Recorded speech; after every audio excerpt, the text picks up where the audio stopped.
여러분 안녕하십니까? 정관용입니다. 서민, 약자를 대변하는 정당으로 이 거대 정당 틈바구니에서 분명한 자기 존재감을 드러내고 있는 정의당.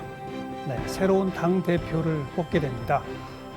새로 뽑힐 당대표, 앞으로 2년 당을 이끌게 되고 특히 내년 총선을 진두지휘해야 할 막중한 책임을 지게 되는데요.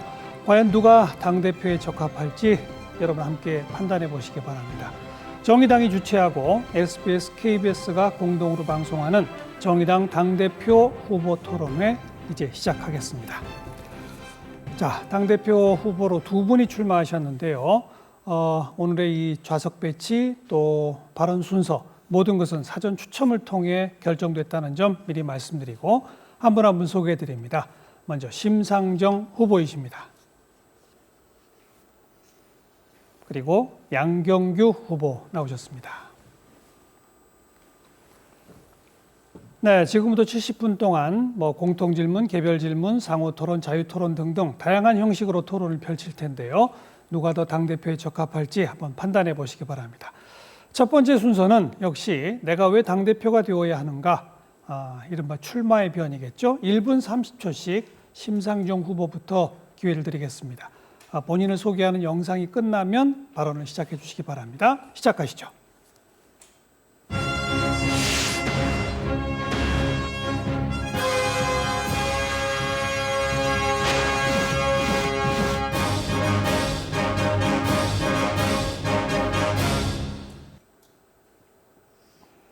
존경하는 국민 여러분, 사랑하는 당원 여러분, 심상정 후보입니다.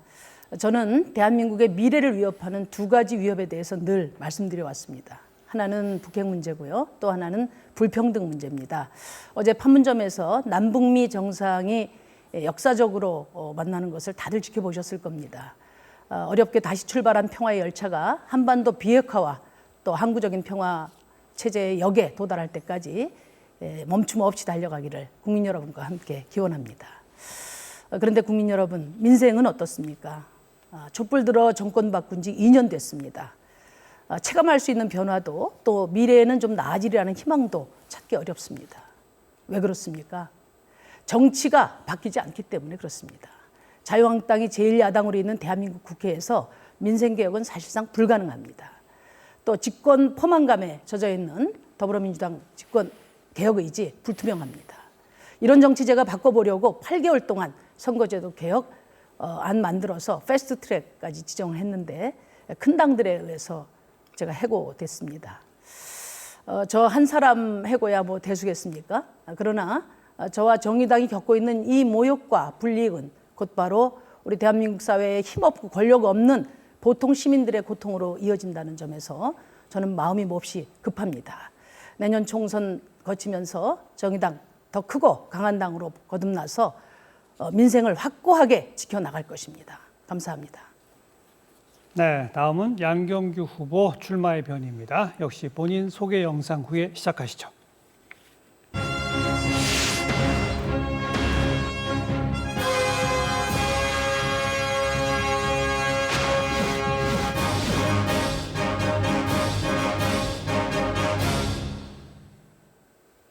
존경하는 국민 여러분, 사랑하는 정의당 당원 여러분, 컵라면을 기억하십니까? 산업재해로 숨진 구이동 김군 태안화력발전소 김용균 청년의 유품에 남겨져 있던 물건입니다. 이 컵라면에는 청년 부채, 청년 실업으로 고통받고 있는 청년의 눈물이, 산재왕국 대한민국의 부끄러움이, 비정규직과 하청 노동자의 고단한 삶이 담겨져 있습니다. 이들을 위한 나라는 어디에 있습니까? 이들을 위한 정치는 어디에 있습니까? 한국 사회에 과감한 전환이 필요한 때입니다. 돈이 중심이 되는 세상에서 인간이 중심이 되고 자유와 평등이 중심이 되는 그 사회 자체를 중심에 놓는 사회주의, 저는 과감하게 한국 사회의 민주적 사회주의로의 전환을 제안합니다. 시대착오적인 얘기라고 말씀하실지 모르겠습니다. 그러나 민주적 사회주의는 21세기 진보의 대세입니다. 미 민주당의 대선 후보 버니 샌더스는 미국 사회를 민주적 사회주의로 재편하자고 했습니다. 미국민의 43%가 사회주의는 미국에 좋은 것이라고 얘기했습니다. 정의당은 한국 사회의 변화를 위해서 불평등과 차별을 없애는 그런 사회를 만들기 위해서 노력할 것입니다. 그 중심에 제가 서겠습니다. 네, 두 분 후보의 출마의 변 잘 들었습니다. 자, 곧 이어질 순서는 이제 개별 질문인데요. 제가 좀 까칠한 질문을 준비했기 때문에 답변 시간도 줄여서 1분씩만 드리도록 하겠습니다. 먼저 양경규 후보께 이번 당대표 후보 경선에 나오시니까 주변의 반응이 양경규가 누구야? 도대체 누군데 당대표야? 이런 반응이 많습니다. 1분 안에 답변해 보시죠. 역사의 진보는 수많은 이름 없는 사람들의 노력이 있었기에 가능했습니다. 저에게 누구냐고 물으신다면 저는 그 수많은 이름 없는 사람들 중에 하나라고 답하고 싶습니다. 대한상공회의소에서 사회생활을 시작했습니다. 그곳에서 한국 경제를 배우고 한국 사회를 이해했습니다. 자본의 논리도 배웠지만 노동의 가치도 배웠습니다. 그러면서 좀 더 평등한 사회, 자유로운 인권이 숨쉬는 사회를 생각해 보았습니다. 대한상공회의소에서 노동조합을 만들고 공공연맹위원장, 민주노총 부위원장을 하면서 소외된 노동을 위해서 일했습니다. 권영길 의원과 민주노동당을 함께 창당했고 노회찬 의원과 창당 부대표를 맡았습니다. 이후 수배와 구속, 해고 노동자 그렇게 30년을 살았습니다. 저는 지금도 한국 사회의 변화를 위해서 그렇게 살고 싶습니다. 네, 양경구 후보였고요. 이번엔 심상정 후보께 이런 반응이 또 나옵니다. 또 심상정이야? 사람이 그리 없나? 네, 1분 안에 답해 보시죠.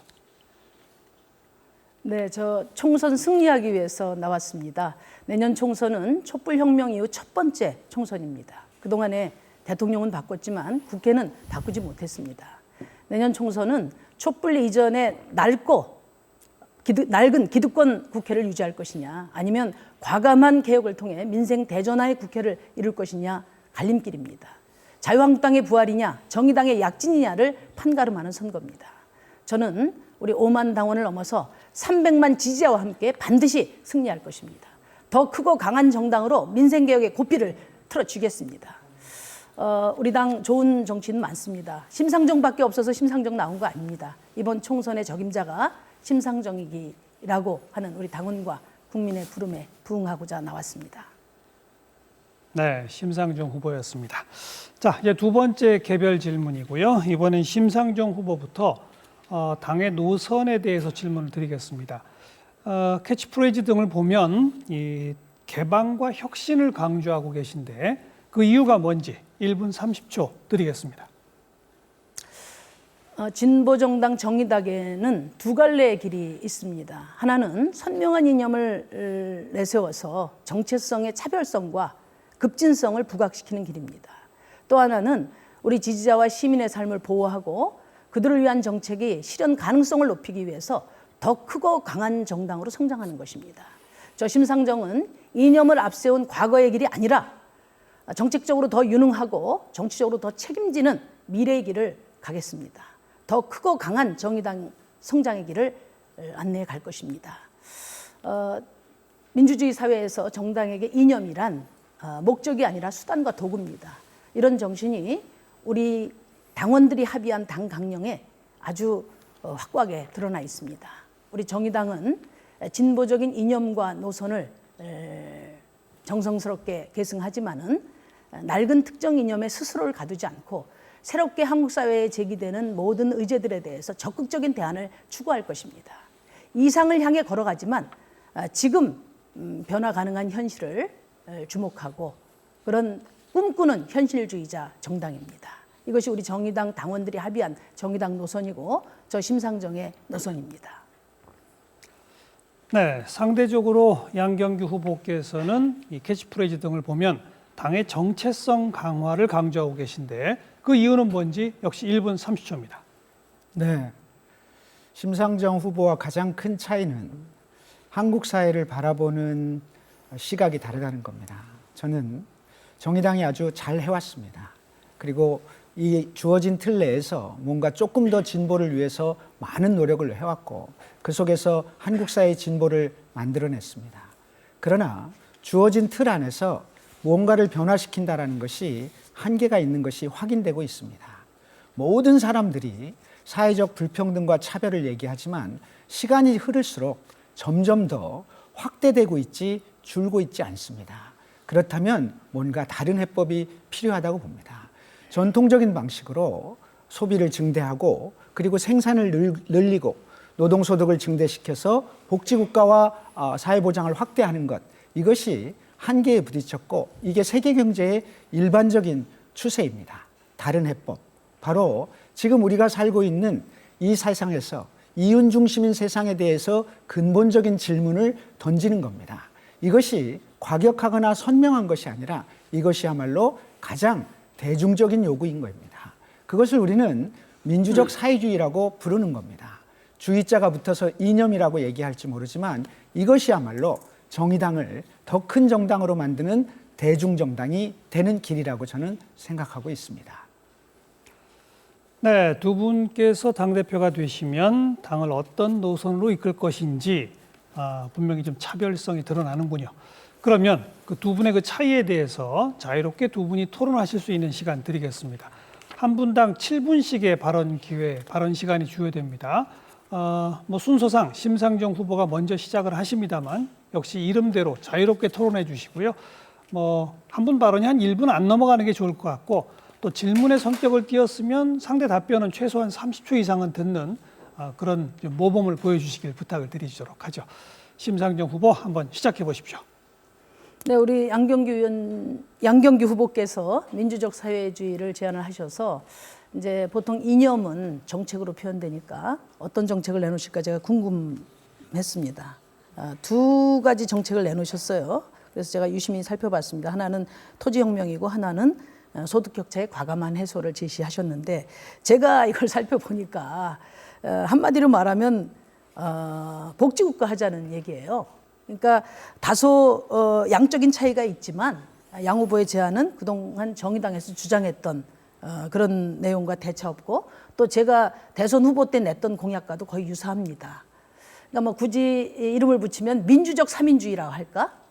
그런 내용에다가 굳이 민주적 사회주의라고 하는 새로운 이념인 것처럼 이렇게 포장하고 있는 이유에 대해서 제가 듣고 싶습니다.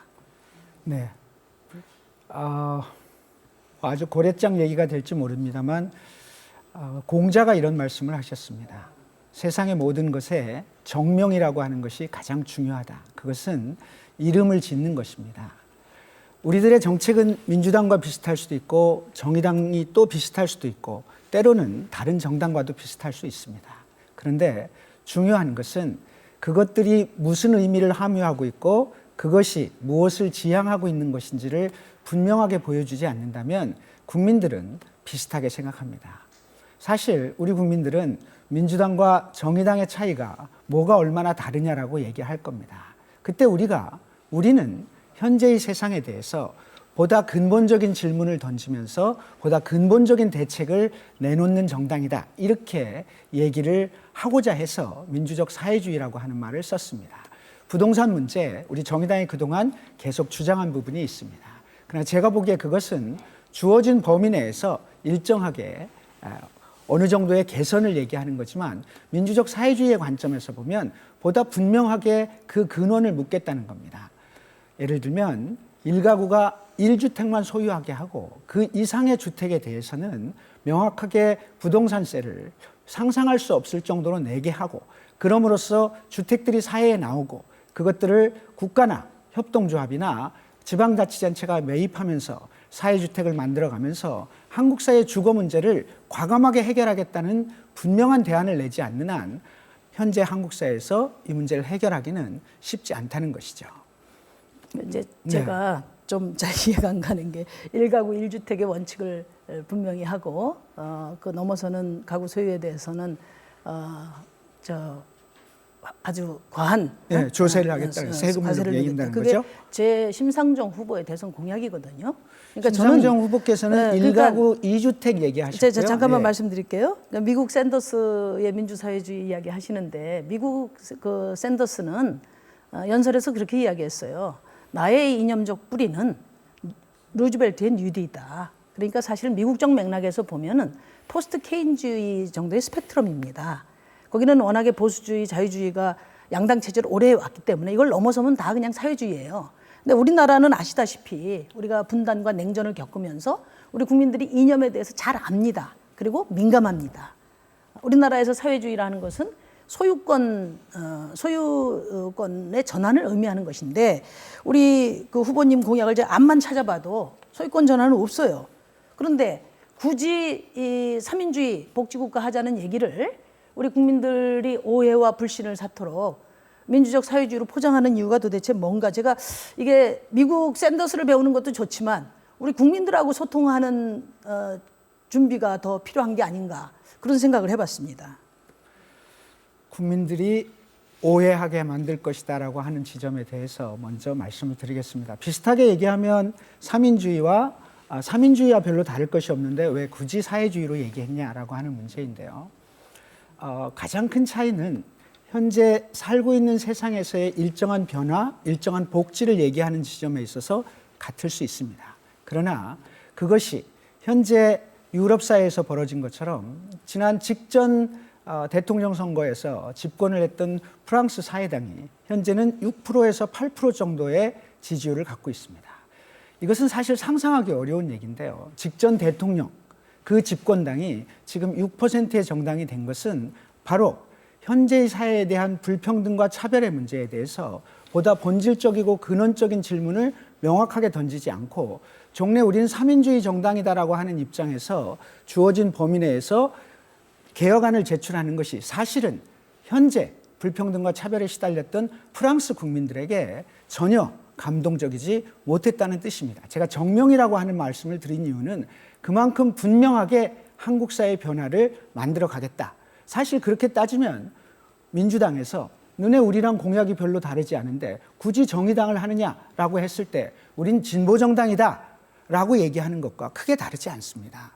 결국 정명을 어떻게 하느냐라고 하는 문제, 이름 짓기를 어떻게 하느냐의 문제는 우리 당의 정체성을 드러내는데 매우 중요한 문제가 되는 거죠. 사실 보세요. 예를 들면 독일의 삼인당은 종전 후에 최악의 성적을 거뒀습니다. 반면에 예를 들면 미국 민주당이 사회주의를 들고 나오면서 그리고 영국 노동당이 제레미 코빈 당수가 또다시 사회주의라고 하는 이름을 들고 나오면서 지지율과 당원들이 급등하는 것을 보면 정의당이 여기서 배워야 할 것이 있다는 점입니다. 지금같이 해서 과연 국민들이 민주당과의 차이가 있고 우리가 훨씬 더 진보적이라고 생각해 주겠느냐, 훨씬 더 어렵게 살고 있는 사람들을 기억했으면 좋겠습니다. 그 이제 우리 그 후보님께서 그 출마 선언에도 보니까 망해가는 삼인주의를 부여잡고 이런 표현도 있었는데 우리 당이 삼인주의를 특정하고 있지는 않습니다. 그렇지만 삼인주의가 이룩한 복지국가는 우리 당이 지향하는 바이기도 하죠. 근데 유럽의 특정 정당이 지지율이 등락하는 거하고 유럽의 삼인주의가 이룩한 그 복지의 성과를 혼동해서는 안 된다. 후퇴하고 있는 건 알고 계시죠? 저는 지금도 유럽의 삼인주의가 성취한 그 복지의 절반만이라도 우리 사회에서 실현됐으면 좋겠다. 정말 장애인들에게 그 특수 장애인 교사를 붙여서 장애인과 비장애인이 함께 공부하도록 해주고 3,000명이 넘는 기업에는 노동이사가 과반 가까이 돼서 기업의 투명성을 제고하고 또 과반 거의 40~50%에 가까운 여성 정치인들이 함께 일하고 이런 유럽의 복지국가의 절반만이라도 우리나라에서 좀 실현했으면 좋겠다. 제가 하나 이런 생각을 좀 되겠습니까? 하는데요. 유럽의 저는 복지국가가 이제 제가 드리고 싶은 말씀은 네. 샌더스 뭐 또 유럽에서 배울 거 많이 있습니다. 저도 열심히 공부하고 있는데 그보다도 심상정과 정의당에 대해서 좀 더 공부를 좀 해주시기를 바래요. 왜냐하면 내놓으신 공약이 대부분 저하고 양적인 차이는 물론 있습니다. 그러나 우리 진보 정치 20년 동안 또 제가 대통령 후보 때 대처를 내놨던 수준에서 대처 없습니다. 제가 말씀드리는 것은 내용과 포장이 같아야 된다는 말씀을 드리는 거지. 민주적 삼인주의 정도의 수준을 가지고 왜 굳이 국민들이 오해하게 그 민주적 사회주의라는 뭐 이게 새로운 것처럼 말씀을 하시냐 그 지적을 드린 거거든요. 두 가지 질문 드리겠습니다. 첫 번째, 유럽의 복지국가가 성장했던 배경, 당시의 세계 경제의 상황, 그리고 그 복지국가가 가능했던 그 시대와 지금의 세계, 그리고 그 속에 있는 한국 경제가 일단 같다고 보십니까? 그런 방식으로 해서 지금 얘기하는 것과 같은 지금 말씀하신 것들이 해결될 거라고 보십니까? 전혀 다른 얘기입니다. 아니, 그러니까 전후 후보님 2차 세계대전 잠깐만. 이후에 제가 그 답 드리고 복지국가가 할게요. 만들어졌던 배경을 생각한다면 그렇게 말씀하시면 공부를 더 하셔야 됩니다. 아니 그러니까 그 공부를 같이 하시자고요. 하는데 제가 드리는 두 번째 말씀은 질문 답해야 되는데 안 제가 해도 돼요? 말씀드릴게요. 예. 제가 말씀드릴게요. 샌더스는 샌더스의 길을 가고 코빈은 코빈의 길을 가는 것이고 심상정과 정의당은 정의당의 길을 가는 것입니다. 그런 외국의 사례나 이런 것들을 우리가 참조하고 배울 것도 많지만 바로 여기 우리 대한민국의 삶에 우리가 착근하고 거기에 맞는 정책을 벼러와야 됩니다. 20년 동안 진보 정치가 그 일을 해왔다고 생각합니다. 그래서 우리 민주노동당 시절의 부유세, 무상급식은 이제 상식이 됐고요. 복지국가는 다 우리 국민들의 희망이 됐습니다. 경제민주화와 노동이 당당한 나라는 아직 실현되고 있지 않지만 우리의 꿈이 됐습니다. 그렇게 우리 정의당은 대한민국에서 그 누구도 가보지 않은 우리 국민들의 삶이 당당한 나라를 위해서 정책을 개발하고 또 앞서 제기하고 대세를 만들어 왔다는 말씀을 드립니다. 네. 제가 들을 때는 대한민국은 세계에서 떨어져서 혼자 있는 것처럼 생각하는데요. 우리 경제는 전 세계의 변화와 함께 움직일 수밖에 없고 그 구조 속에 있을 수밖에 없습니다. 마치 정의당은 다르고 심상정은 다르기 때문에 우리끼리 잘하면 된다고 생각하지만 한국 경제는 이미 세계화라고 하는 구조 속에 노출되어 있기 때문에 과거에 복지국가가 만들어졌던 방식으로 한국 사회를 복지국가로 만들겠다라고 하는 것은 사실은 쉽지 않은 얘기입니다. 그리고 그것은 어떤 의미에서 보면 구체적이지 않은 허상을 쫓는 일이다. 오히려 저는 그렇게 생각하고 있습니다. 네. 무엇보다도 제가 생각할 때는 저는 민주적 사회주의를 가지고 계속 말씀하시는데 우리가 당의 이슈와 관련해서 우리가 대표로 출마한 이유는 심상정 후보를 중심으로 우리 당이 움직이고 있고 이 과정에서 당의 민주주의와 소통이 훼손되고 있다라고 하는 많은 당원들의 요구가 있습니다. 그래서 우리 당이 좀 더 많은 사람들이 참여하고 소통하는 리더십이 필요하다고 생각하죠. 국민들이 보기에 심상정 후보 외에 정의당에 안 보인다면 이것도 불행한 일입니다. 당원들은 이것을 매우 안타깝게 생각하고 있습니다. 그래서 정의당이 우리들의 당의 지지율이라고 하는 게 올라간 듯이 보이지만 우리 심상정 후보의 노력에 의해서 이만큼 올라왔지만 지난 3년 동안 그 한계가 노출되면서 지지율이 정체하고 있지 않습니까? 그렇다면 당의 운영에 대해서도 다시 한번 새로운 인물이 필요한 시기가 되었다. 저는 이렇게 생각하는데 어찌 생각하십니까? 네, 뭐 좋은 지적입니다. 저도 우리 당이 내년 총선에서 진보 정치 황금 세대를 양성해서 정말 차세대 리더십들이 우리 당을 짊어지고 가는 거기까지 제가 할 일이 아닌가 이렇게 생각을 합니다. 그런데 마치 이제 양 후보님 말씀 들으면 이런 생각이 들어요. 손흥민이 축구를 잘하니까 국가대표 선수에서 빼야 되지 않나? 골을 잘 넣으니까 골 게터가 아니고 골 키퍼를 하게 해야 되지 않나? 이런 이제 논리로 들립니다. 축구도 지금 잘하시네. 이제 그러니까 총선을 앞두고 우리 당의 가치와 정책을 국민들에게 가장 설득력 있게 이야기할 수 있는 정치인들이 많이 필요하고 이제 그 일을 심상정이 잘할 수 있다. 이런 당원들과 국민들의 부름이 있어서 제가 이제 출마를 했던 것이고요. 그래서 당의 어떤 소통 이런 것들이 그 부족하면 우리 양경규 후보와 협력해서 앞으로 소통 문화를 많이 발전시켜 나가도록 하겠습니다. 네. 제가 이제 한 가지 좀 마지막으로 지적드리고 싶은 게 뭐냐면은 양 후보님이 정의당 활동 평가에 정말 동의하기 어려운 대목이 뭐냐면 뭐 민주당 이중대 착한 민주당이라는 말이에요. 그러니까 이거는 이제 이런 프레임을 누가 제일 먼저 이야기했냐면 바로 자유한국당과 보수 언론입니다. 근데 우리가 사실 돌이켜보면 20년 동안 풍찬노숙하면서 이 길을 걸어왔어요. 많은 동지들이 청춘을 바치고 전월세값 빼다가 또 쏟아붓고 이렇게 어렵게 일궈왔습니다. 그래서 우리 당이 초기에는 창당할 때 7년 전이죠. 2% 수준에서 지금 7, 8% 또 경우에 따라서는 두 자릿수까지 꾸준히 발전하고 있습니다.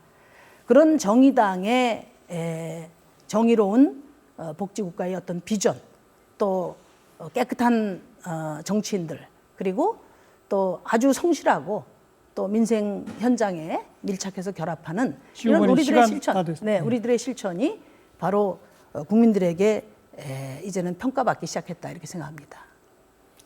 정의당의 스트라이커 심상정 인정합니다. 골은 스트라이커 혼자 넣을 수가 없는 겁니다. 우리 심상정 후보께서는 의회에서 활동을 하시고 또 그런 것들을 통해서 국민과 정의당의 의정 활동을 통해서 좁혀주시는 역할을 해주시면 됩니다. 그렇게 하기 위해서는 당이 튼튼해야 되고 당이 여의도의 정치로만 매몰되지 않도록 당을 민주적으로 소통하고 당을 건강하게 이끌어갈 수 있는 힘과 능력이 필요합니다. 사실 그 부분에 있어서 우리 심상정 후보께서는 훌륭한 정치인이지만 많은 아쉬움이 있다 이렇게 말씀드릴 수 있습니다. 우리 당을 착한 민주당 뭐 이렇게 얘기하는 문제는 다음에 답변을 드리도록 하겠습니다. 네, 두 분 자유토론, 당의 노선 그리고 이른바 정명을 둘러싼 치열한 토론을 펼치셨고 마지막에 당의 운영에 대한 말씀까지 좀 나눠봤는데요. 앞에 치고받으셨던 그 노선 이야기를 한 걸음 더 끌고 가기 위해서 이번에 공통 질문으로 경제 정책에 관한 질문을 드리겠습니다. 양경규 후보부터 2분씩 답변해 주시기 바라고요. 뭐 아주 좀 구체성을 띠기 위해서 지금 문재인 정부의 경제 정책을 한번 평가해 보시고 정의당이 갖고 있는 민생 경제를 살릴 수 있는 대안은 무엇인지 한번 구체적으로 제시해 보시기 바랍니다. 양경규 후보. 네. 현재 세계 경제도 마찬가지지만 이미 한국 경제는 저성장 시대에 접어들었습니다. 그래서 성장이 많이 나고 그 성장을 통해서 배분이 되고 소득이 늘어나고 그것이 복지로 이전되는 그런 전통적인 방식으로 한국 사회의 번영을 만들어내기는 쉽지 않은 시대가 된 겁니다. 세계 모두가 그런 상황에 처해 있는데요. 새로운 패러다임이 필요한 시기입니다. 현재 우리 사회는 높은 실업률, 낮은 인플레이션을 갖고 있기 때문에 총수요를 확장하지 않는 한 불가능하죠. 이런 속에서 중요하게는 통화정책이 필요한데 통화정책은 미국발 금리라고 인상이라고 하는 문제에 부딪히면서 쉽게 쓰기가 어려운 상태가 되어버렸습니다. 그럼 남은 정책은 확장 재정입니다. 현재 우리나라가 GDP 대비 36% 정도가 되고 있는데요. 이것을 70% 이상으로 올릴 수 있어야 되고 이것이 사실은 OECD 국가와 비교해서도 그리 높은 것이 아님에도 불구하고 정부가 이것을 두려워하면서 문재인 정부의 정책은 그것이 최저임금 인상은 인상대로 실패하고 혁신성장은 혁신성장대로 공정경제는 공정경제대로 실패하면서 한국 사회 불평등과 차별의 문제를 현재 해소하지 못하고 있고 이것에 대한 대안을 오늘 정의당이 같이 한번 국민 여러분과 얘기해보고 싶습니다. 네. 그런 측면에서 저는 가장 중요하게는 어쨌든 사회보장의 문제를 해결해야 된다고 보는데요. 기초연금이나 실업급여나 국민건강보험의 보장성을 강화해야 된다 이렇게 생각하고 있습니다. 보건복지부가 발표했듯이 고용 유발 계수가 가장 높은 분야가 사회복지 분야입니다. 이것은 불평등의 해소이기도 하지만 지속적인 성장을 위해서 투자해야 되는 지점이고 그러기 위해서는 국가가 정부의 경제정책이 보다 분명하게 확장 재정과 조세 문제까지 확장돼서 이 문제를 해결해야 된다 이렇게 보고 있습니다. 네, 심상정 후보 역시 문재인 정부 경제정책 평가해 주시고 민생 경제 살릴 대안 2분입니다. 네, 문재인 정부는 경제 패러다임 전환을 약속했습니다. 그런데 솔직히 최저임금 인상밖에는 생각나는 게 없습니다. 결과적으로 중소기업, 소상공인 힘들게 했고 최저임금 인상의 취지마저 퇴색시켰습니다. 그 이유가 세 가지인데요. 첫째는 과감한 경제 민주화 개혁을 하지 않았기 때문에 그렇습니다. 대기업 위주의 갑질 경제를 과감하게 개혁해서 그것이 중소기업과 자영업자들의 소득 증진으로 이어질 수 있어야 됐었는데 이런 일을 하지 않았고요. 두 번째는 노동민주화, 노동개혁이 후퇴됐습니다. 소득주도 성장에서 임금 인상은 시장 내에 노동자들의 교섭력을 높여줘서 임금 인상도 하고 동시에 생산성도 향상시키도록 하는 것인데 이런 일들을 전혀 하지 않고 노동개혁이 오히려 후퇴하는 조짐을 지금 보이고 있습니다. 세 번째는 이런 구조 전환기에는 그 비용을 국가가 과감하게 지불해야 됩니다. 그래서 확대 재정 정책을 해야 되는데 3년 동안 50조 초과 세수를 걷어놓고 이것을 국민들에게 되돌려주지 않음으로써 말하자면 초긴축 정책을 해서 일자리와 또 민생을 어렵게 만들었다. 이런 점을 지적을 합니다. 저는 유능한 경제정당으로 집권 가능성을 높이겠습니다. 국민이 먹고 사는 문제에 대해서 답을 내놓지 못하는 정당에게는 국민들이 표를 주지 않습니다. 첫째는 불평등 해소를 위해서 과감한 그런 개혁을 추진하겠습니다.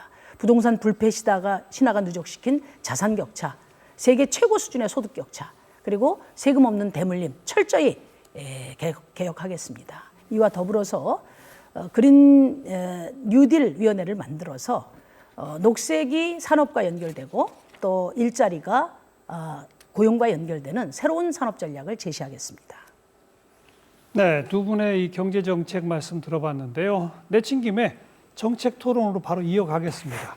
한 분당 6분씩의 발언 기회를 드리니까 합해서 12분 역시 자유롭게 정책 토론해 주시고 방금 경제 분야에 나왔던 불평등, 또 여성, 청년, 외교 안보 이런 주제로 좀 분야를 저희가 미리 알려드렸었죠. 시작만 양경규 후보가 하십니다만 자유롭게 질의응답하시고 하시면 되겠습니다. 양경규 후보부터 시작하세요. 한국 사회 불평등의 근원이라고 하는 것에 대해서 자산 문제를 먼저 지목하신 것, 저는 동의하고 있고 우리 정의당의 기본 입장 또한 그렇다고 보고 있습니다. 그렇다면 이걸 어떻게 할 것인가가 대단히 중요한 문제가 되는데요. 저는 이 정책 토론이라고 하는 것이 둘의 차이점이라기보다는 정의당이 분명하게 한국 사회 불평등을 해소할 수 있다라고 하는 것을 두 후보가 경쟁하는 자리였으면 좋겠다는 생각으로 임하고 있는데요. 심상정 후보께서 갖고 있는 자산 재분배의 확실한 방안은 어떤 것인지 말씀을 해주셨으면 좋겠습니다. 우선 이미 그 정책으로 다 제출을 저희가 했는데요. 가장 중요한 것은 부동산 투기를 근절하는 거죠. 그리고 서민 주거 안정을 위한 획기적인 대책을 마련하는 것입니다. 그리고 지금 자산 격차만 말씀하셨습니까? 그 두 가지입니다. 네, 저는 사실 우리 사회에서 땅의 문제가 심각하다고 보고 있는데요. 국민 1%가 50%의 땅을 갖고 있습니다. 이것은 매우 불평등한 구조를 만들어내는데 근원이 되고 있는 거죠. 예를 들면 최저임금을 인상한다 해서 그걸 가지고 노동자들의 소득이 증대하는 문제를 얘기합니다만 자영업자의 고통이 뒤따르는 문제입니다. 그래서 이 근본적인 문제, 바로 땅으로부터 비롯되고 임대료로부터 비롯된 이 부동산의 문제를 해결하지 않으면 어떤 정책을 쓰더라도 그것이 한국 사회의 불평등을 해소하는데 어렵다고 보기 때문에, 그렇기 때문에 아까 말씀드린 것처럼 1가구 1주택이라고 하는 과감한 정책 같은 것들을 얘기해야 되고, 또 부동산세에 대해서 과감한 증세가 필요하다, 이렇게 말씀을 드리는 겁니다. 저는 조금 더 구체적이었으면 좋겠다고 제가 좀 생각하는데요. 구체적으로 말씀을 드릴게요. 네, 네. 근데 이제 양 후보님 저 정책을 제가 다 검토를 해봤는데요. 네. 이제 여러 가지 좀 정교함이 더 필요하다 이렇게 생각을 합니다. 예를 들면 사회주택을 3분의 1 비중으로 한다. 제가 이제 대선 후보 때 12% 냈어요. 근데 그것은 5년을 전망하고 낸 겁니다. 그러니까 이게 33%가 되려면 지금 현재 6% 수준이니까 12% 찍고 22% 찍고 그렇잖아요. 그래서 어떤 차이가 있나. 그다음에 제2의 토지개혁 기금을 보유세 강화를 통해서 실현하시겠다 이렇게 이야기를 했어요. 근데 민간주택을 매입해서 사회주택으로 전환하는 기금을 마련하겠다고 하셨는데 이게 3분의 1이면 제가 얼추 계산해도 몇백조 되는데, 지금 그러니까 종부세, 종합부동산세가 지금 개정하기 이전에 한 1조 2천 정도 됩니다. 이걸 10배를 해도 10조 좀 넘어요. 그러니까 이 부동산 보유세를 강화해서 어떤 제2의 토지개혁 기금을 만든다는 건 사실상 불가능한 겁니다. 국토보유세가 상시적으로 보장돼야 될 기본소득의 재원이 될 수 없는 이유예요.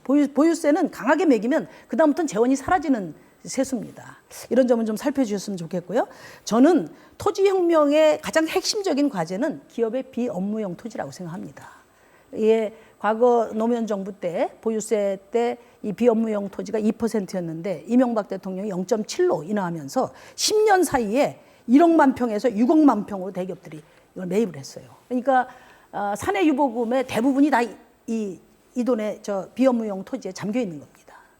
작년에 더불어민주당에서 이 보유세 강화안을 냈는데 이 대기업들의 비업무용 토지 건드리지 못했습니다. 앞으로도 못 건드릴 겁니다. 제가 이거 한 3배 정도 인상시켜서 그러면은 이것은 금융 비용까지 하면은 이거 버티지 못합니다. 매각하게 됩니다. 이게 바로 진정한 토지혁명이다. 저는 그렇게 생각합니다. 네. 토지 문제에 대해서 뭐 그런 좋은 정책을 갖고 있으니까 저는 뭐 그런 문제에 대해서 이견은 없고요. 주택 문제와 관련해서 얘기를 하면 제가 1가구 1주택을 강조하는 이유는 현재 한국 사회에서 상위 1%의 국민이 보유하고 있는 주택의 채수가 평균 7채입니다. 이런 구조를 갖고 있는 나라에서 주거 문제는 심각하죠. 우리가 기생충이라는 영화를 보지만 반지하에 갇혀 살고 있는 사람들을 생각할 때 한 가구가 7채의 주택을 갖고 있는 이 나라의 불평등을 해소하려면 이런 방식을 써야 되고 그렇게 해서 추가되는 주택을 매물이 나와야 되고 그렇게 되면서 부동산 가격이 일정하게 안정을 찾게 되고 그것들을 국가나 공공단체가 사회주택으로 매입을 해서 그것을 주택을 확장시키는 구조로 만들어가면서 국민들에게 주택이 부여될 수 있는 주택 정책을 과감하게 써야 된다고 보고 있는 것입니다. 현실적으로 보면 우리가 3분의 1을 얘기할 때 사회주택 3분의 1이 과다하다라고 얘기할 수 있습니다.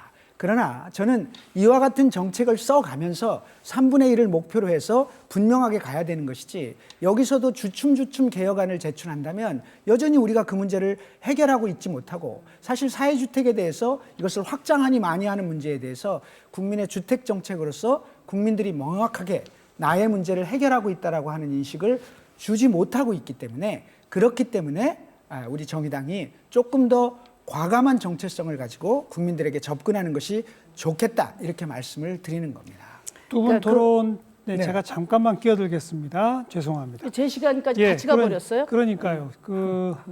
지금 이제 제작진에서 잠깐 실수가 있었습니다. 두 분께 정책 토론 한 분당 6분씩의 시간을 할당해 드렸는데 두 분이 지금 몇 분 썼는지를 체크할 수 있는 시간을 저희가 제공을 못 하고 있어서 네. 두 분 약간 헷갈리셨죠?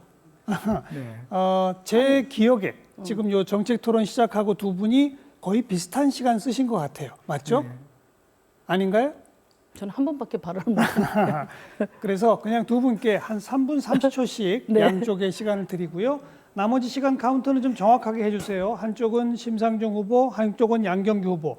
3분 30초로 세팅해 주시고 각 분의 발언이 시작되면 끝날 때마다 두 분의 한 분의 시간만 마이너스가 돼야 합니다. 제작진 아시겠죠?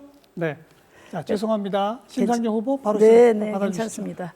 그 사회주택을 3분의 1 비중으로 하자는 것을 그것이 선명함의 기준인가? 그건 양적 차이거든요.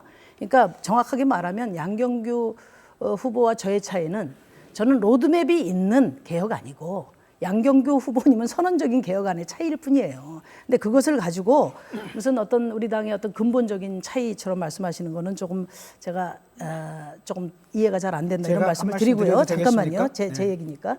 그다음에 이제 그 얘기는 좀 그 정도로 하고 이 질문을 좀 드리고 싶어요. 저는 지난 대선 때 박정희 대통령은 경부고속도로를 놓고 또 김대중 대통령은 IT 고속도로 그러니까 정부와 고속도로를 놓아서 한국 경제의 잠재력을 높였는데 저 심상정은 생태경제 고속도로를 놓겠다 이런 얘기를 한 적이 있습니다.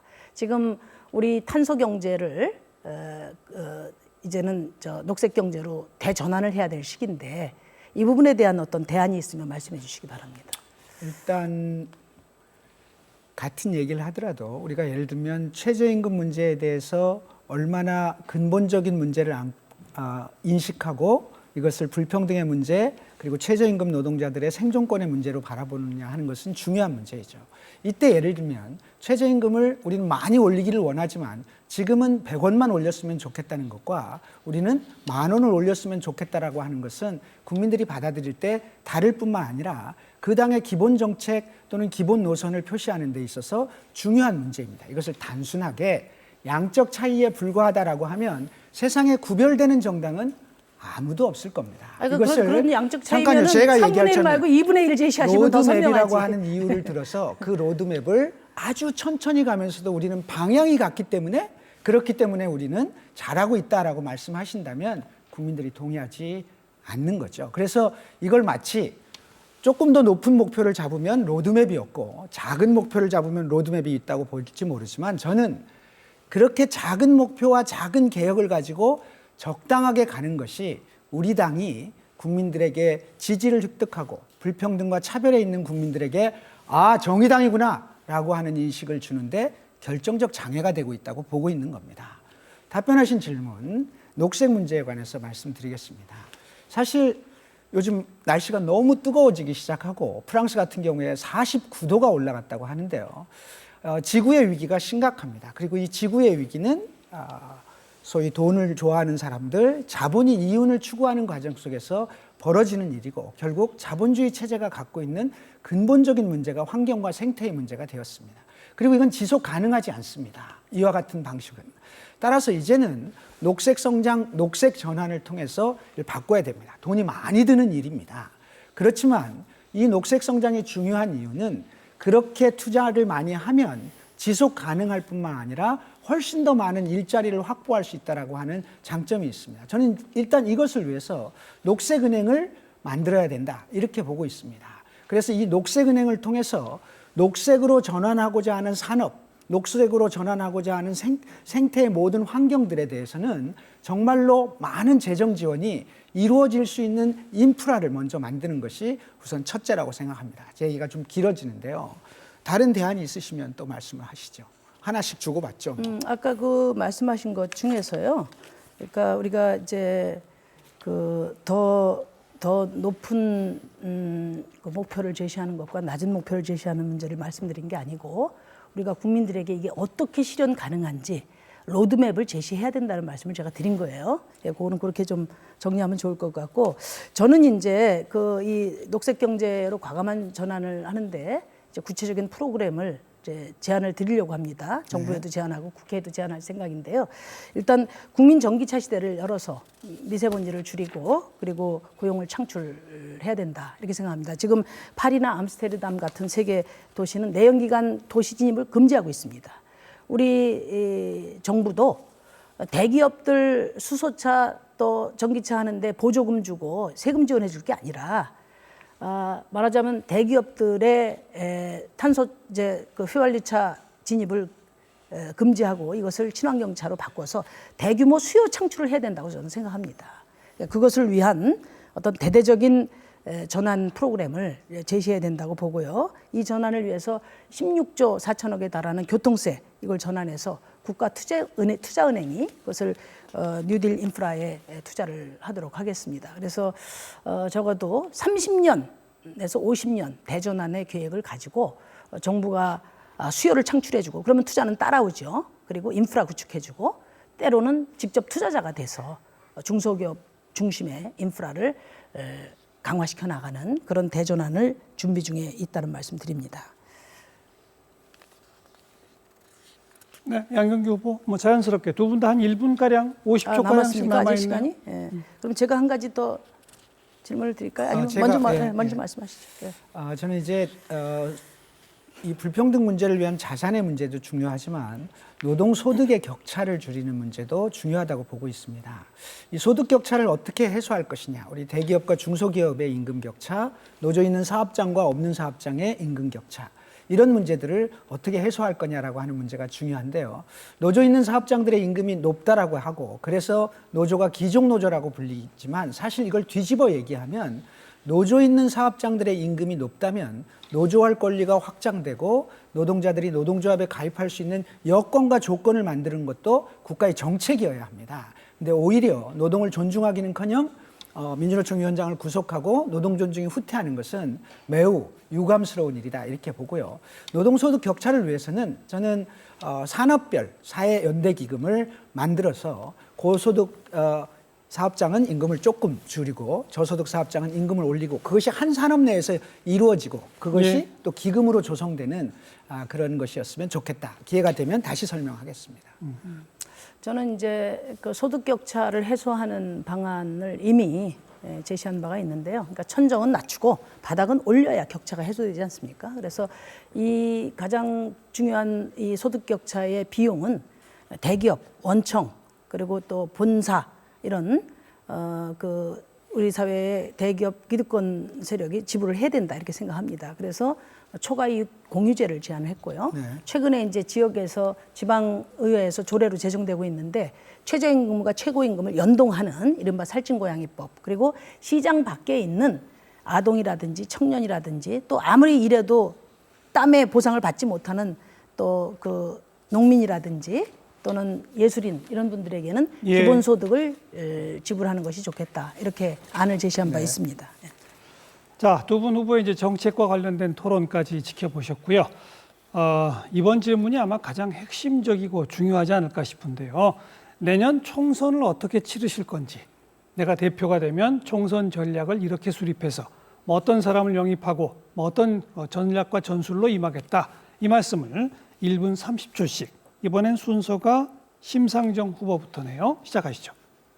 네, 내년 총선 승리를 위한 3가지 전략을 말씀드리겠습니다. 첫째, 5만 당원을 넘어서 우리에게는 300만 지지자가 있습니다. 이 300만 지지자와 함께 총선을 승리로 이끌겠습니다. 그래서 공직 후보 선출을 개방형 경선 제도로 전환해서 우리 당원들뿐만 아니라 지지자들도 참여하는 그런 경선을 통해서 내년 총선 승리를 이끌겠습니다. 두 번째는 유능한 경제정당으로 발돋움해서 집권의 가능성을 열겠습니다. 아까도 말씀드렸지만 먹고 사는 문제에 답이 없는 정당에 표를 주지 않습니다. 첫째, 불평등 해소를 위한 과감한 그런 정책을 추진해 나가겠습니다. 두 번째는 아까 말씀드린 탄소 경제를 녹색 경제로 대전환하는 그런 정의당의 새로운 전환과 번영의 성장 플랜을 제시하겠다는 말씀드립니다. 세 번째는 무엇보다도 비례정당의 한계를 넘어서야 합니다. 그래서 지역구에서 출마하는 후보들이 나홀로 싸우지 않도록 총선 지원센터를 구성해서 여론조사 정책 홍보 지원해서 경쟁력을 높이도록 하겠습니다. 그리고 지역위원회 강화를 위한 물적 또 정치적 콘텐츠 지원 활동 등 지역 기반을 확충하는 데 총력을 다하겠다는 말씀드립니다. 네, 양경규 후보 총선 전략. 저는 일단 첫 번째로는 우리 당의 정치적 메시지를 국민에게 분명하게 전달하겠습니다.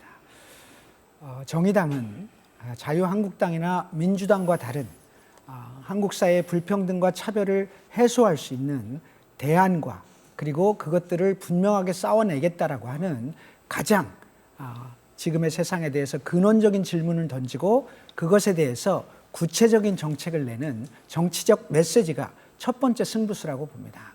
과거와 같이 민생정당을 하겠다라거나 경제민주화를 하겠다라고 하는 얘기는 사실 자한당도 하고 민주당도 하는 얘기입니다. 그것으로 국민들이 저 당이 나의 아픔을, 저 당이 한국 사회의 미래를 책임지겠다라고 하는 인식을 갖기가 어렵습니다. 그래서 저는 분명하게 정치적 메시지를 전달할 것이고 과감하게 민주적 사회주의라고 하는 정명을 통해서 진보정당 정의당이 새로운 한국 사회를 얘기하고 있다는 것을 보여주고 싶습니다. 두 번째로는 저는 프레임을 바꿔야 된다고 생각합니다. 자꾸 자유한국당의 부활을 막자라고 얘기하면 국민들은 자유한국당의 부활을 막기 위해서 민주당에 투표를 하게 되는데 정의당이 자유한국당의 부활을 막는 것이 목표가 아니라 민주당에 있는 부유하는 지지층, 민주당에 실망하지만 대안이 없거나 우리 당이 명확하지 않아서 또는 우리 당이 그러한 것들을 보여주지 못해서 오지 않고 있는 민주당의 부유층들을 정확하게 흡수하는 것, 그게 우리 당의 전략이다 이렇게 저는 보고 있습니다. 네, 이 두 분의 총선 전략, 이제 이걸 두고 주도권 토론으로 바로 이어가겠습니다. 주도권 토론은 앞에 토론과 조금 양식이 달라요. 양경규 후보부터 7분의 시간 주도권을 갖고 이른바 주도권이기 때문에 질문하시고 답변이 길면 중간에 제지하셔도 상관없습니다. 다만 7분 후에는 이제 심상정 후보에게 주도권이 넘어간다는 점 이해하시고요. 양경규 후보 시작하시죠. 일단 개방형 경선이라고 하는데요. 이거를 구체적으로 어떻게 하시겠다는 건지 당원들이 매우 궁금해하고 있습니다. 이 지점에 대해서 좀 구체적으로 설명을 해주셨으면 좋겠습니다. 우선 이제 큰 오해 중에 개방형 경선 제도는 후보 영입 제도가 아닙니다. 우리 당의 경쟁력을 강화하고 조직력을 강화하자는 겁니다. 300만 우리 지지자들 중에 10% 정도 한 30만 선거인단을 조직해서 취약한 지역 총선 지역 기반을 확충하고 정당 지지율을 높이자는 것입니다. 그리고 이분들은 다른 당의 선거인단하고는 다를 것입니다. 우리 정의당을 지지하고 또 정의당에 후원을 하고 또 정의당과 함께 싸워왔던 분들이에요. 네, 이 정도 그렇기 때문에 하시죠? 요 한마디만 네. 더 하겠습니다. 그래서 이분들의 대거 정의당과 밀착시켜서 총선 이후에 대대적인 당원 가입 사업으로 연계해 나가도록 하겠습니다. 네. 저는 이 부분에 대해서 대단히 우려를 갖고 있는데요. 국민에게 다가가는 것은 당을 열어서 되는 문제가 아니라 보다 분명하게 국민들이 저 당에 찍고 싶다라고 하는 메시지를 줄 때, 그리고 저 당이 나를 한국 사회에서 이 불평등과 차별의 세상에서 나의 아픔을 이해한다라고 생각할 때 찍는 것이지, 투표하는 것이지, 그것을 국민들에게 개방형 경선을 통해서 우리들의 경선에 참여하게 한다고 해서 정의당이 지지율이 올라가지도 않을 것이며, 또 그렇게 됐을 경우에 진보적 정체성도 훼손될 것이라고 보고, 또 진보 정치인으로서 이 당에서 훈련받고 성장해온 사람들, 그 사람들이 오히려 더 진보 정치를 꽃피우거나 국민들에게 보다 더 좋은 정책을 제출할 기회마저 잃어버리게 한다는 점에서 우려스러운 지점을 갖고 있습니다. 자유한국당의 부활을 저지하고 정의당을 약진하다. 저는 도저히 이해가 안 되는 부분입니다. 아까도 말씀드렸습니다만 자유한국당은 부활을 저지하는 것은 민주당이고 국민들의 몫이고 또 누구나 그렇게 생각하지만 진보정당 정의당은 다른 총선 전략을 가져야 되는데 이것을 계속 강조하는 이유를 제가 잘 모르겠습니다. 한번 다시 설명을 좀 해보세요. 우선 자한당의 부활이냐 정의당의 약진이냐는 선거 구도와 성격을 말한 것입니다. 양경규 후보가 말씀하시는 우리들의 이념 또 우리들의 그 비전을 집약하는 총선 슬로건은 제가 당대표가 되면 바로 우리 당원들의 의견을 총화해서 만들어내겠습니다. 지난 대선 때도 노동이 당당한 나라, 우리 청년과 여성이 다시 사랑할 수 있는 행복한 나라, 이런 슬로건을 만들었듯이 그렇게 만들 것입니다. 다만 이제 그 슬로건을 민주적 사회주의로 하기는 곤란하다, 이 말씀은 제가 드리고요. 그 다음에 이제 자한당 부활을 외치면 이것이 민주당한테 도움이 된다. 저는 이걸 어떻게 생각이 되냐면요. 큰 싸움은 앞마당에서 벌어지는데 우리는 새가 작으니까 뒷마당에서 스파링이나 하자, 이런 주장입니다. 우리 국민들이 네. 나중에 하실 말씀 있으면 네, 하겠습니다. 큰 싸움은 앞마당에서 벌어지는데 뒷마당에서 하자. 정의당은 세상을 놓고 싸우는 정당입니다. 이 세상을 놓고 싸울 때 우리는 집권 여당과의 관계 속에서 관계를 정립하는 게 필요합니다. 어찌됐든 자유한국당이란 야당과의 관계를 계속해서 얘기함으로써 민주당과의 차별성을 없애게 되고 국민들이 바라볼 때 저 둘의 차이가 명확하지 않다고 보여지는 것은 치명적인 전략의 오류입니다. 이것을 앞마당에서 벌어지는 싸움과 뒷마당에서 벌어지는 싸움으로 보는 것도 이해가 안 가고요. 우리야말로 더 큰 마당에서 한국 사회의 진보를 위해서 싸우고 있고 그건 필연적으로 집권당과 다퉈야 되는 문제입니다. 어찌 되면 어떤 때는 민주당과 협조할 때도 당연히 생겨날 수 있지만 우리가 그런 중심을 명확히 갖지 못하면 필연적으로 국민들은 이왕에 똑같은 정당이라면 조금 더 힘 있는 정당이라고 하는 그런 관점에서 투표행위가 이루어진다는 측면에서 저는 이런 구조를 가지고는 선거에서 승리할 수 없다. 지금 심상정 후보께서 그런 관점에서 총선 전략을 짜는 것은 매우 유감스럽다, 이런 말씀을 드리고요. 답변 기회를 좀 드리고. 그러실래요? 발언 기회를. 네.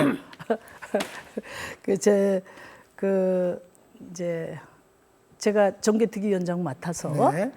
더불어민주당과 함께 선거제도 개혁을 하기 위해서 애를 썼습니다. 자유한국당에 맞서 싸웠습니다. 비타협적으로. 민주당에 맞서 싸웠어요. 그래서 이제 민주당에게 배신당하지 않았습니까? 근데 그것을 민주당하고 하면 뭔가 잘 될 줄 아셨던 거죠. 그것을 민주당과 차별성이 없는 것이다, 이렇게 이해하는 것은 그걸 국민들이 공감할까 제가 의문스럽고요. 제가 이런 말씀 드리겠습니다. 우리가 수구 세력을 퇴출시키는데 전면에 서는 것은 바로 1,800만 촛불의 대표 정당을 민주당에서 정의당으로 바꾸는 투쟁이라고 저는 생각합니다. 네, 그게 됐습니다. 우리 양경규 후보하고 인식의 차이인 거예요. 제가 그다음에 이제 두 말씀드릴게요. 번째로 제가 말씀드리는 거는 네, 제지하셔도 돼요. 이야기하십시오. 이야기하세요. 저는 민주당 정권 또한 촛불 정권이 아니라 촛불 수혜 정권이라고 보고 있습니다. 물론 두 큰 거대 정당의 색깔이 전혀 차이가 없다는 뜻으로 말씀드리는 것은 물론 아닙니다. 그러나 결국 우리가 이런 구조를 계속 유지하면 결국 민주당이라고 하는 프레임에 갇히게 되고, 이렇게 되면 우리는 계속해서 자한당을 제한해야 되기 때문에, 그렇기 때문에 민주당과의 협조는 불가피하다라고 하는 논리를 계속 가지고 가면 총선 전략에서 이길 수 없다, 이렇게 보고 있습니다. 이제 주도권 토론을 그쪽에서 하실 때, 심 후보께서 하실 때 더 많은 얘기를 하시면 되고요. 총선을 심상정 후보로 내가 책임 있게 치르겠다, 이렇게 말씀하시는데, 제가 보기에는 총선을 책임 있게 치르는 것은 심상정 후보 개인의 역량이 아니라 당의 역동성이라고 생각하는데, 이미 지적했습니다만 지역 정치가 상당한 정도 어려움을 겪고 지역에 출마한 후보들이 당의 민주주의와 소통에 대해서 굉장한 유감을 표시하고 있는 지금 심상정 후보 개인만으로 총선을 돌파하겠다, 무모한 도전 아닐까요? 제가 바로 네. 해도 되겠습니다. 네, 답변하시면서 네, 네. 바로 네, 7번 네. 주도권으로 이어갈게요. 우선 아까 진보 정당은 역사적으로 민주주의 투쟁에 앞장서온 정당입니다. 그 민주주의 투쟁에 앞장서서 비타협적으로 민주주의를 세워 나갈 때 우리가 이야기하는 비전, 우리가 이야기하는 복지국가가 국민들의 힘을 얻게 될 것이다. 그 점에 있어서는 좀 근본적인 인식의 차이가 있다는 말씀을 드리고요. 그 다음에 이제 우리 양경규 후보께서 총선 선대위원장은 심상정이 하고 그 다음에 나는 지역 조직과 노선을 책임지고 하겠다, 이런 말씀을 하셨는데, 이번 당대표는 총선을 지휘하는 당대표입니다. 전장에 나가서 그 전장의 지휘는 다른 사람들한테 맡기고 나는 후방을 책임지겠다, 이런 대표는 지금 시기에는 적절치 않지 않나, 이런 말씀을 드리고요. 그 다음에 이제 지역 강화 말씀하셨는데, 지역을 누구보다도 중요하게 생각합니다. 왜냐하면 제가 지역에 한 번 떨어지고 2번 당선됐기 때문에, 또 우리 당이 집권당으로 나가려면 지역 당선자를 만들고 지역 기반을 확충해야 됩니다. 그런데 정당에서 지역 강화는 선거가 출발입니다. 후보 발굴하고 후보 강화시키고 당원들 또 힘 결집하고 그렇게 해서 당선시키는, 그것이 바로 지역 강화 방안입니다. 그래서 총선 시기에 지역 강화는 곧 총선이다, 총선을 지휘하는 것이다, 이런 말씀을 드립니다. 그리고 저는 20년 진보 정치의 모든 역량을 총화해서 이번에 선거를 치를 생각입니다. 정파, 무슨 지역, 연고 이런 거 다 필요 없습니다. 우리 20년 동안 진보 정치를 몸담아 왔던 검증된 그런 역량들을 총화해서 선거를 치르도록 하겠습니다. 제가 만약에 대표가 되면 우리 양경규 후보님도 같이 협력해서 총선을 치르도록 그렇게 협조해 주시기 바랍니다. 답변 기회도 좀 드리시죠. 저도 얘기 좀 말씀하시죠. 해도 됩니까? 예, 하십시오. 네. 우선 인식의 차이가 총선 대표를 하고 이것을 예를 들면 지역의 강화나 당의 민주주의나 당의 역동성을 확보하는 것은 다른 문제다, 이렇게 말씀하셨는데요. 이 자체도 총선 전략입니다. 총선 전략은 심상정 후보가 하고 내가 이걸 하겠다는 게 아니라 이게 바로 총선 전략의 또한 핵심이기도 한 겁니다. 그럼 이 두 가지가 소위 이 대표 정치인 심상정 후보가 해야 되는 역할, 또 당이 역동성을 가지고 총선에 임하는 역할이 만나야 된다는 뜻이지, 이것을 꼭 같이 해야 총화될 것이다. 저는 그동안 우리 심상정 후보께서 당의 운영이나 지역 정치와 관련해서 많은 말씀을 하시지만, 정말 그런 얘기들이 제대로 됐다면 현재 우리 당이 더 건강하고 더 민주적 소통이 활발하게 일어나는, 물론 다른 정당들보다는 훨씬 낫지만 그런 측면에서 지역 정치가 상당히 훼손되고 있고, 그런 점에서 다들 아쉬워하고 있고, 그만 말씀하시죠. 조금 더, 조금 더 지역 정치에 대한 중앙당 제 차원의 시간이니까 제가 조금 지원을 제지를 하겠습니다. 아쉬워하고 있는 건 알고 계시죠? 조금 이따 또 네. 말씀 기회 드릴게요. 그 개방형 경선제에 대해서 제가 좀 말씀드리고 싶은데요. 이제 우리 양경규 후보께서는 공공운수연맹 위원장을 5번씩이나 하셨지 않습니까? 네. 그러니까 우리 당내에서 당원들에서 표를 얻는 노력도 중요하지만 자신의 분야, 또 자신의 부문에 가서 우리 정의당을 적극적으로 홍보하고 정의당을 확장시켜내는 그런 역할을 하자 하는 것입니다. 그리고 개방형 경선제가 되면 그 정체성이 훼손된다곤 지금까지 개방형 경선제를 채택한 사례로 볼 때 또 그런 거꾸로입니다. 우리 양경규 후보께서 민족사회주의 말씀하시면서 코빈을 배우자고 말씀하시는데 코빈의 가장 중요한 전략이 개방형 경선제도입니다. 왜 그거는 제외하시는지 제가 이해할 수 없어요. 코빈은 그 개방형 경선제도 3파운드 내고 다 투표권을 줘가지고 그래서 좌파 코빈이 당대표가 되었습니다. 그리고 미국의 샌더스도 무소속이 아닙니까? 민주당이 개방형으로 열어서 거기 가서 민주당 내에서 사회주의 논쟁도 일어나는 겁니다. 그러니까 왜 국민들한테 열면 우리 지지자들한테 문을 열면 정치성이 희석된다고 생각하는 것은 저는 큰 오해다. 우리 국민들 특히 정의당 지지자들은 누구보다도 우리 대한민국 사회가 정의롭게 발전하기를 바라는 그런 아주 합리적인 역량을 가진 분들이다. 저는 그렇게 생각하거든요. 답변해도 됩니까? 아니 잠깐만 한 말만 더 드릴게요. 기회 조금 드리고 하시죠. 이념이라는 게 이게 그렇게 많이 말씀하시면 답변을 그러니까 할 수가 제 없어요. 시간이잖아요. 한 말씀만 드릴게요. 이게 그러니까 결국은 예. 이제 우리 본인이- 당은 당원과 지지자들의 정당이고 지지자들을 당 안으로 끌어올 수 있는 능력이 바로 당의 리더십이 돼야 된다 생각합니다. 말씀하시죠.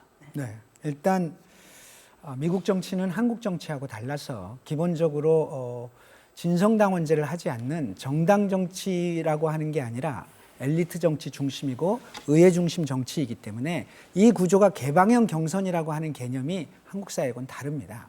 진성당원제를 채택하고 있는 우리 정의당 입장에서 미국의 샌더스와 비교하는 것은 일단 비교가 틀렸고요. 두 번째, 영국 노동당의 코빈 문제는 한국의 우리 정의당의 지지율이 7%라고 하는 현재의 구조에서 진보적 정체성과 그리고 당원들의 힘을 통해서 또 우리들이 성장하고 그 속에서 책임 있는 정책들을 만들어내야 하는 지금 이 시점에서 당에 그렇게 문호를 개방하는 것에 대해서 저는 대단히 위험하다. 그리고 그렇게 함으로써 우리 정의당의 가장 큰 어려움이고 또 우리 정의당이 보다 더 분명한 정체성을 보여야 할 때 다소의 어려움들을 겪게 될 거다. 개방형 경선제를 완전히 거부하는 게 아닙니다. 우리 당헌 60조에도 개방형 경선제가 가능하도록 현재 돼 있기는 제가 합니다. 좀 마무리를 제주도권이니까. 그런가요? 네.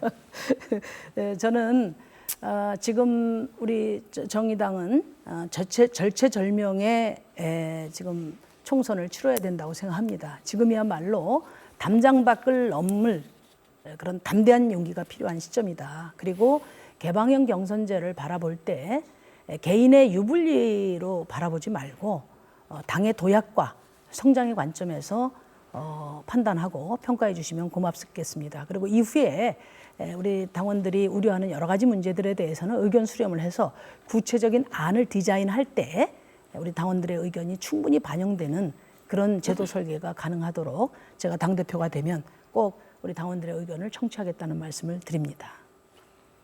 네, 이렇게 해서 내년 총선 전략에 대한 주도권 토론까지 오늘 준비된 모든 토론을 좀 다 소화했습니다. 마지막 마무리 발언 양경규 후보부터 1분 30초 드리죠. 국민 여러분, 오늘 토론회 잘 보셨습니까? 기본적으로 당 대표 후보로 나왔기 때문에 서로 경쟁하는 것이지만 그 경쟁은 한국 사회를 어떻게 바꿔갈 것인지에 대해서 논의하는 자리입니다. 우리는 당 대표라고 하는 권력을 다투는 것이 아니라 한국 사회 변화를 어떻게 만들어가는 것이 더 빠른 길이고 불평등과 차별의 사회를 극복할 것인가를 얘기하고 있는 것입니다. 청년과 여성 그리고 장애인 성소수자 이 많은 고통받는 사람들을 어떻게 한국 사회에서 인권이 살아나는 나라로 만들 것인지를 고민하고 있습니다. 진보 정치는 때로 철없는 주장을 하는 것처럼 보일 때가 있습니다.